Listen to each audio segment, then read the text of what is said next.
Hello, this is Simona Rich. In this video, I'm going to read out the other set of quotes from Nisargadatta Maharaj. Today, I really enjoyed walking here in Nepal. The weather was so beautiful. It was so peaceful. But now it's getting late, so you will hear more noise here, unfortunately. Okay, so the quotes. Only the necessary is good. There is peace only in the essential. That is so true, because if you want more than you need, then there is imbalance. Nature only uses that which is necessary. It doesn't waste anything, and there is no excess in nature. So when we go against nature and we accumulate more than we need, there is misery. For example, those who are very wealthy usually are very unhappy. Like I watched recently the interview of Elon Musk. He has absolutely no spirit left in him. He's just like there is nothing within. It's so sad. And that's the punishment when you're going against the laws of nature, when you're accumulating more than you need, when you have habits that are harmful and other kinds of extremes. It creates misery. Your desire happens to you along with its fulfillment or non-fulfillment. Oh, this is so important. Basically, Nisargadatta Maharaj claims that there is no free will. Kind of everything is already arranged and things happen the way that they are, and we are identified with the bodies and we think we are the doers, we are doing everything. But actually, everything is just happening. And sometimes people want something and they get it, and sometimes they don't, because it's already written. It's in the story of what this life is. You can change neither, nor the fulfillment of the desire, nor non-fulfillment. You may believe that you exert yourself, strive and struggle. Again, it all merely happens, including the fruits of the work. Nothing is by you and for you. All is in the picture, exposed on the cinema screen. Nothing in the light, including what you take yourself to be, the person. You are the light only. So even if we think that we can change something in the picture and we, for example, stop doing things, actually we will be still drawn to take action, because we cannot, according to Nisargadatta Maharaj, we cannot control anything that's happening in this world. It just happens. We are identified with this picture, with the movie that keeps going. It's already written. And if we are identified with the characters, we will think we are making decisions, but it's not true. Having realized that you cannot influence the results, pay no attention to your desires and fears. Let them come and go. Don't give them the nourishment of interest and attention. Again, so important. And I love this teaching, because it liberates us. It doesn't give us burden to carry, like that. If we can't meditate, we have to be frustrated. If we don't experience gaps between thoughts, that we get frustrated. Just ignore the content of the mind. Just don't pay attention to it. So the work is here. We don't even have to regularly sit in meditation if we don't want to. But just we have to stop paying attention to that which is happening in the world and to our internal life, because it's also illusory. So if we stop paying attention, thoughts can happen, desires can happen, fears can happen, but it will no longer influence who we really are, and it will help us towards liberation. It will help us towards liberation. Often people come with their bodies, brains and minds so mishandled, perverted and weak that the state of formless attention is beyond them. In such cases, some simpler token of earnestness is appropriate. The repetition of a mantra or gazing at a picture will prepare their body and mind for a deeper and more direct search. So when the mind is weakened to such an extent that the person keeps identifying with the content of the mind, they just cannot experience those gaps. There is a way to strengthen the mind, and that's by focusing on something more tangible. So it can be staring at the dot on the wall, meditating on the picture, repeating some word in your mind. So this gives more something for the mind to grasp, or focusing on the breath, and this strengthens the mind, and then it will no longer need to use those aids. Your real being is love itself, and your many loves are its reflections. Again, we can hear this also in New Age circles, but I don't like referring to New Age because there's just so many untruths there. But it's true. Everything that we love in this world, it's a reflection of self-love, of who we really are, of love of us. So we will find that if we stay with ourselves without getting involved in thinking, but just stay in silence, then there is that love arising, and it seems that it's not caused by anything, but that's because we are no longer engaging in the illusion of this world. So we are getting closer to who we really are, and that is love, and then we become much more loving beings, and we are able to love others more. But that's not because those people are lovable, but because we are uncovering our true nature, and it's being reflected in the world outside. It's not what you do, but what you stop doing that matters. The people who begin their sadhana, spiritual search, spiritual practice, are so feverish and restless that they have to be very busy to keep themselves on the track. And absorbing routine is good for them. After some time, they quieten down and turn away from effort. In peace and silence, the skin of I dissolves, and the inner and outer become one. The real sadhana is effortless. And so here he says that at first, yes, you can busy yourself with spiritual practices. It's a step in your spiritual progress, but then later you give up all, and spiritual practice becomes effortless. You believe so that you are the body, because you have never questioned your belief that you are the body, which obviously is born and dies. While alive, it attracts attention and fascination so completely that rarely does one perceive one's real nature, because we are faced with so many phenomena, and the body seems so real because we're identified with it. So because all our attention on these external things, we don't know our true nature. It's like seeing the surface of the ocean and completely forgetting the immensity beneath. The world is but a surface of the mind, and the mind is infinite. What we call thoughts are just ripples in the mind. When the mind is quiet, it reflects reality. When the mind is quiet, when we don't judge, when we don't refer to the past, when we don't fear the future, when we don't pay attention to our beliefs, then we see things how they are. When it is motionless, through and through, it dissolves and only reality remains. This reality is so concrete, so actual, so much more tangible than mind and matter, that compared to it, even diamond is soft like butter.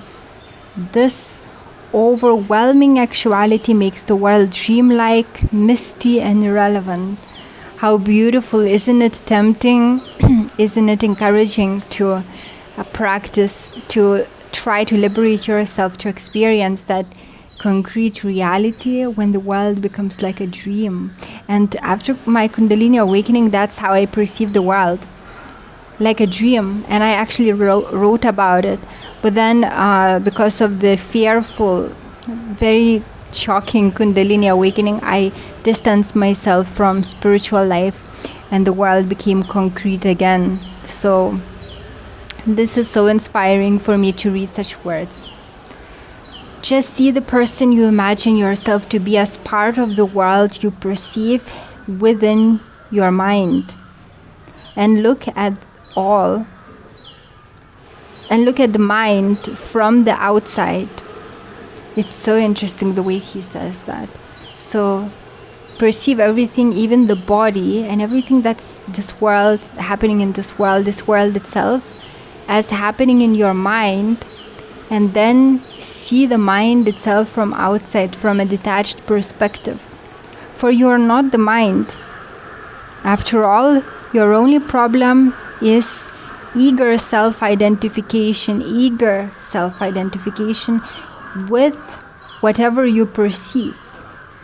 As long as you imagine yourself to be something tangible and solid, a thing among things, actually existing in time and space, short-lived and vulnerable, naturally you will be anxious to survive and increase, and this illusion, it's illusion, that's why it doesn't last. So whatever we identify ourselves with, whether with these bodies, with our thoughts or dreams, they come to an end. In the dreams, we are identified with dream characters.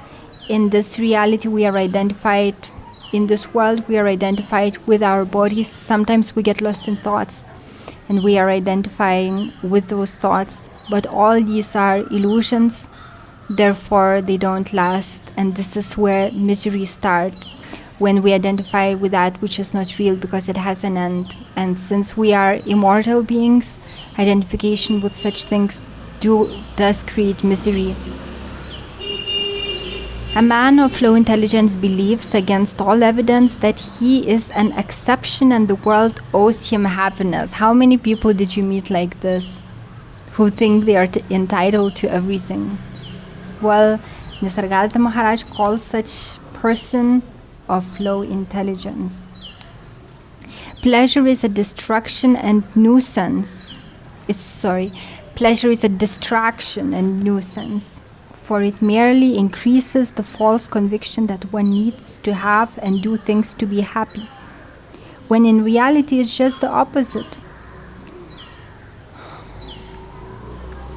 People run for happiness, then when they reach it, it's kind of looks empty, and then they reach for happiness yet in other forms, and they never learn that running for happiness actually keeps them miserable. Karma is a divinely prescribed treatment. Welcome it and follow the instructions faithfully and you will get well. A patient will leave the hospital after he recovers. To insist on immediate freedom of choice and action will merely postpone recovery.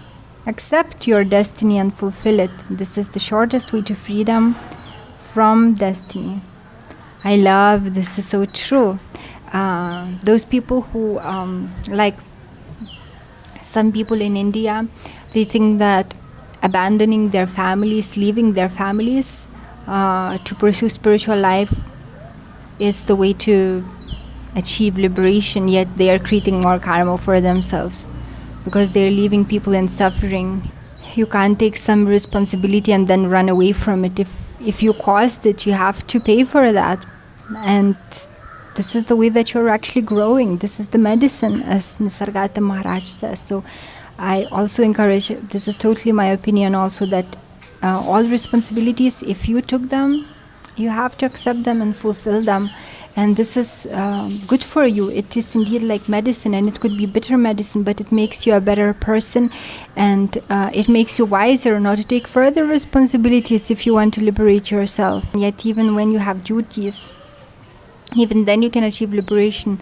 Nisargadatta Maharaj still worked when he achieved liberation, and he had family, he had a wife, he had bills to pay. So that means that you don't have to run away from everything in order to become enlightened.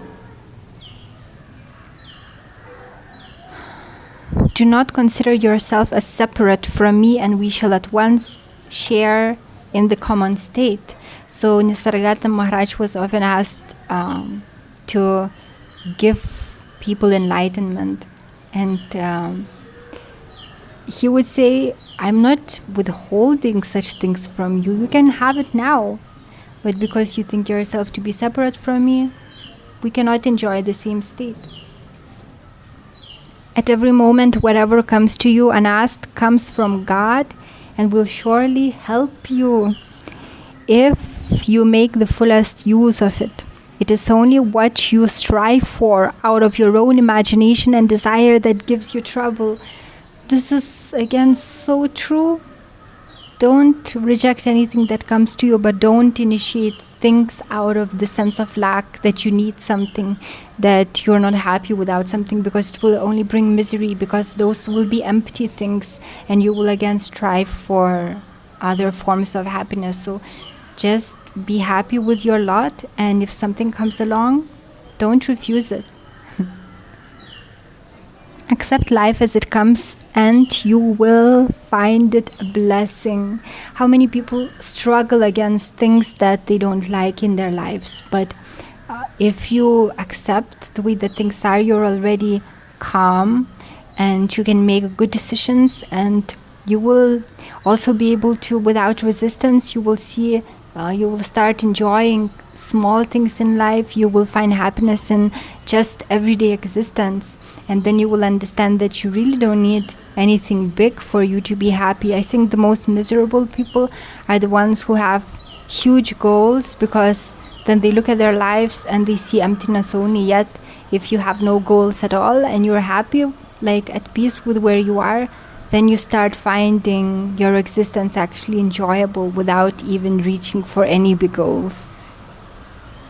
As long as you take yourself to be a person, a body and a mind, separate from the stream of life, having a will of its own, pursuing its own aims, you are living merely on the surface, and whatever you do will be short-lived and of little value, mere straw to feed the flames of vanity. So if we think ourselves to be the bodies in this world, even if we think that we provide much service to the world, our service is limited indeed. But if we don't identify with the bodies, we are no longer little selfish selves trying to earn our living and contributing little, but then the world itself can use us. And if we don't think we are so limited, the power that's being channeled through everything that we do is immense, and it impacts the world. That's why Nisargadatta Maharaj also says that a sage, a person who is liberated, they may actually do nothing in the world and they are greatly benefiting the world because they are liberated. So the energy itself benefits the world, even if they may not do anything much at all.